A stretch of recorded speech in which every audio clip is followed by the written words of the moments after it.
Hello, and welcome to CNNX.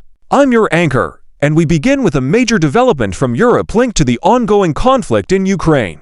European nations have announced an expansion of military, financial, and humanitarian aid to Ukraine, while Russia has firmly dismissed Europe's role as a potential mediator in the conflict. European leaders, meeting during recent high-level discussions, confirmed their continued commitment to supporting Ukraine for as long as it takes. The expanded assistance package includes additional military equipment, air defense systems, financial support for Ukraine's economy, and humanitarian aid for civilians affected by the war.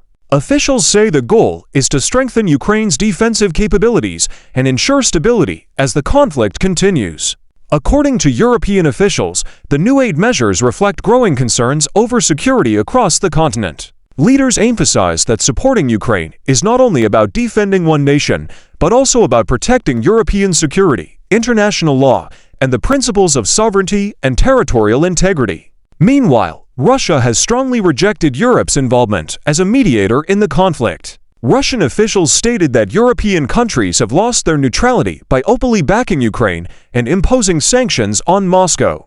As a result, Russia argues that Europe can no longer play a credible role in peace negotiations. The Kremlin has accused European governments of prolonging the conflict by supplying weapons to Ukraine, claiming that such actions escalate tensions rather than encourage dialogue. European leaders, however, counter these claims, saying that Ukraine has the right to defend itself and that assistance is necessary to prevent further aggression. The expanded aid comes amid ongoing diplomatic efforts by other international actors to explore possible paths toward de-escalation.